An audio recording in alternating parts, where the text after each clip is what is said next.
Hello po, good morning. Magandang araw po sa inyong lahat mga lods. Ito na naman po tayo sa panibagong araw. Panibagong pakikipagsapalaran sa lansangan. Oo mga lods, isa ako sa mga nagwawali sa lansangan. Para sa iba, nakakahiyang trabaho to. Pero para sa akin, isang napakalaking at marangal at may pagmamalaki kong trabaho to sa akin. Kasi isa na rin to sa nakakatulong, malaking tulong sa totoo lang, sa pamilya ko, sa mga anak ko.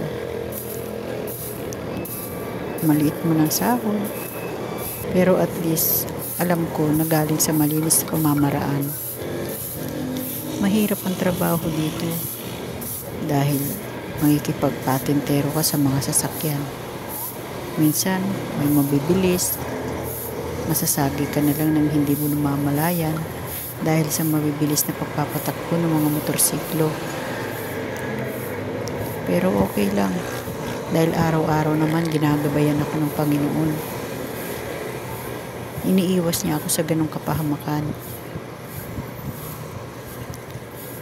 Mahirap, nakakatakot. Yung ibang mga kasamahan ko, mas maaga silang nagwawalis. Pero ako, sa ganitong oras talaga ako nagwawalis. Kasi hanggang 10 pa naman kami ng umaga. Bali 6 to 10 kami dito. Pero yung iba, mas maaga dahil umiiwas sa init. Pero ako, mas ginugusto kong alas 6, bago mag alas 6, doon pa lang ako lalabas. Kasi iniiwasan ko yung malalaking truck ng sasakyan. Sobrang nakakatakot kasi yun. Pero sa awa naman ng Diyos, nagpapasalamat ako. Kasi eto't ginagabayan niya pa rin naman ako. Hindi ko mabibitawan tong trabaho na to kahit ganito pa. Kahit para sa iba nakakahiya to. Kasi dito ako kumukuha ng bayad namin sa mga pangangailangan, sa mga bayarin. Dito ako nakukuha to. Malaking tulong talaga to para sa akin. Kaya ayos lang. Mahanap pa rin ako ng ibang mapagrarakitan pag may oras. Kasi hindi talaga to sapat. Kaya nga kailangan kong tumulong sa asawa ko dahil yung sahod niya syempre hindi rin sapat. Ito na mga lods, nandito na ako sa taas ng overpass. Nililinis ko din to, kakangawit. Wala dito yung alaga ko ngayon. Meron kasi ako ditong binibigyan ng almusal mga lods.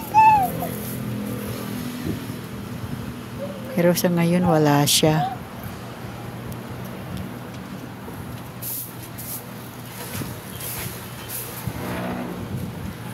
Siguro nasa kabilang siya, overpass.